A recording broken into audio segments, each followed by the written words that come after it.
¿Cómo les va, queridas amigas y amigos? Esto es Química y algo más. Para aquellos que no nos conocen, en este canal hablamos de temas de química, física, matemáticas. Les mando un saludo a nuestros suscriptores, que ya son muchísimos y espero que sean más.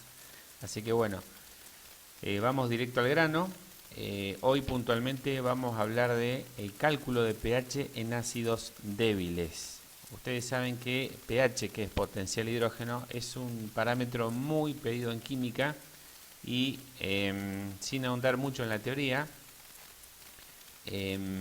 ustedes saben que el pH es igual al logaritmo negativo, lo que está escrito en rojo, de la concentración de los iones positivos, protones, en realidad serían iones hidronio.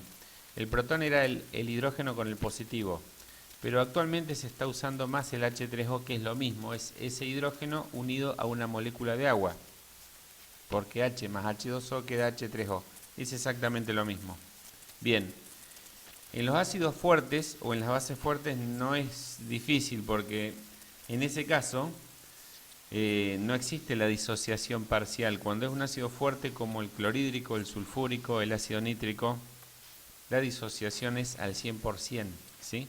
Entonces, si ustedes tienen un mol de ácido nítrico, van a tener un mol de producido de hidrógenos o de H3O, ¿sí? Entonces directamente hacen el logaritmo negativo de esa cantidad y ya está.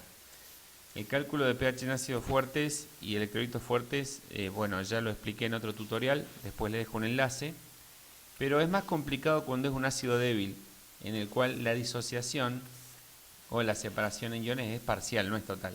Por ejemplo, aquí tenemos el ácido acético, CH3COOH, más agua, ¿sí? También lo pueden simbolizar como ACH, en muchos prácticos los profesores lo dan así, para no escribir toda la molécula, pero el principio es el mismo, como ustedes quieran. Este es un ácido monoprótico, es decir, tiene un solo hidrógeno que le va a prestar al agua para formar el H3O. Como ustedes pueden ver, la flecha es bidireccional, es decir, va a ambos sentidos, con lo cual la disociación no es total, sino que es parcial, hasta que se establece un equilibrio. Una vez que se establece el equilibrio, nos piden que calculemos el pH, y para sacar el pH debemos conocer la concentración de los iones hidronio, concentración molar, ¿sí? Sabiendo eso, calculamos el logaritmo negativo y ya está. El tema es calcular la concentración justamente de estos iones hidronio, que al no ser un ácido fuerte, no va a ser tan sencillo.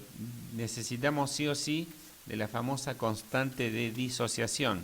Esta constante que ven aquí abajo, K, es común en los ácidos débiles y las bases débiles, pero no existe en los electrolitos fuertes, ácidos fuertes y bases fuertes, ya que la disociación es al 100% y el cálculo de pH es mucho, pero mucho más sencillo, es más corto, es más directo. Bien, ¿cómo calculamos esto? Generalmente nos van a dar el valor de la K, ¿sí? En este ejercicio, no se lo pierdan porque está muy bueno, lo que nos van a dar es el valor de K. Generalmente nos dan el valor de K. Para el ácido acético, este valor es de 1,8 por 10 a la menos 5. Pero ¿qué es lo que pasa? Pongan mucha atención, ¿cómo se calcula? Bien, nosotros tenemos, vamos a ponerle datos numéricos a esto para ver bien el ejemplo. Vamos a suponer que tenemos una concentración de ácido acético 0,1 molar. Acuérdense, siempre es en molar, moles por litro. Esto es al inicio. En el inicio todavía no se ha formado la concentración del ion acetato y del ion hidronio, por eso le ponemos 0 molar. Cuando pasa el tiempo hasta que se logra el equilibrio, es obvio que la flecha desde el inicio va a ir hacia la derecha, es un tema de equilibrio del Le Chatelier, ¿no? Como dice, si no tenemos nada a la derecha, ninguna especie, es decir, la concentración cero de esas especies, la reacción se va a inclinar hacia la derecha hasta establecer un equilibrio, y en el equilibrio tenemos ya 0,1 molar, pero menos una cantidad. ¿Por qué?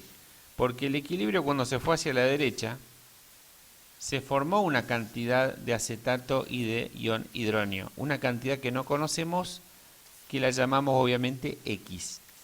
En el inicio no había nada, pero en el equilibrio ya hay una cantidad formada que no conocemos. Es pequeña, pero existe.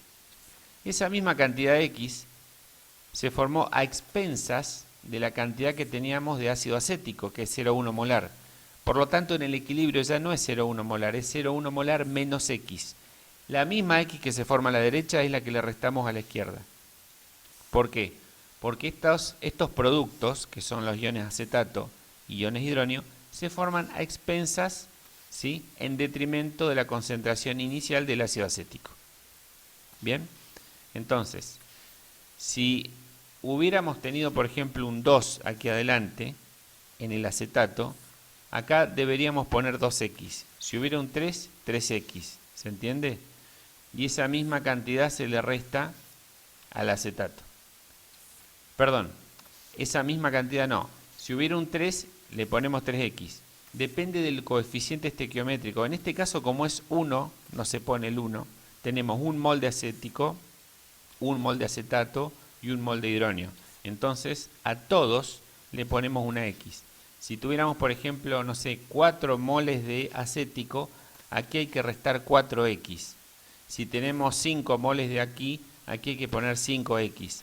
Depende del número, la cantidad de X depende del número que tenemos adelante como coeficiente estequiométrico. Eso que quede claro. Generalmente es 1 a todos porque es un caso particular, pero es la mayoría, ¿sí?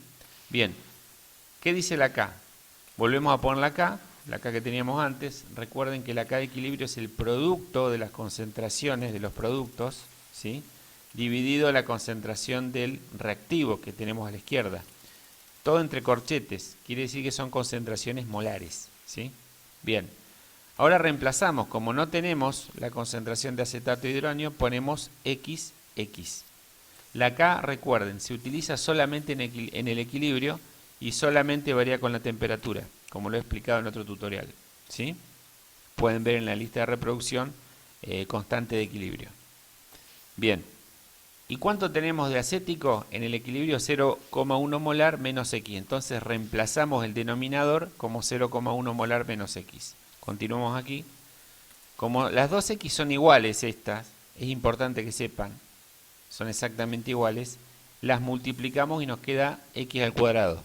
Y 0,1 molar menos X lo podemos reemplazar por 0,1 molar, sin la X. ¿Por qué? Porque la X formada es una cantidad muy pequeña comparado con 0,1 molar. Entonces podemos hacer una simplificación sin entrar en un gran error, ¿sí? De lo contrario, despejar la X de esto nos quedaría una ecuación de Bhaskara, una ecuación cuadrática.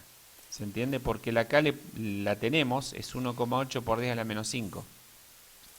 Si yo tuviera 0,1 menos X, pasa como producto y nos quedaría una ecuación cuadrática de Bhaskara.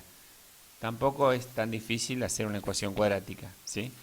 Bien, pero bueno, como les decía, sin entrar en grandes errores, podemos poner 0,1 molar. Este 0,1 molar que está dividiendo pasa multiplicando a la izquierda y nos queda 0,1 molar por 1,8 por 10 a la menos 5. Y este cuadrado que ustedes ven aquí pasa como raíz cuadrada. Entonces nos queda raíz cuadrada de esa expresión. Se hace el producto primero, después la raíz cuadrada, recuerden, y nos queda 0,0013 molar. ¿Qué es eso? Eso es la X. ¿Y qué es la X? La cantidad, la concentración molar de H3O positivo, de iones hidronio. Entonces, reemplazamos, recuerden que el pH es el menos logaritmo de la concentración de los iones hidronio. Como ya tenemos ese valor, lo calculamos, lo reemplazamos, hacemos el logaritmo negativo y nos da 2,87. ¿Sí? Ese es el pH de esta solución de ácido acético que teníamos al principio, de concentración 0,1 molar. Tiene un pH de 2,87. Recuerden, si hubiera sido un ácido fuerte, ácido clorhídrico, por ejemplo, que tenemos, no sé, vamos a ponerle un número, 0,02 molar de ácido clorhídrico, se me hubiera generado 0,02 molar de iones hidronio. No iba a usar la constante. Entonces hacíamos menos logaritmo de 0,02 y listo. Fíjense qué fácil que es un ácido fuerte.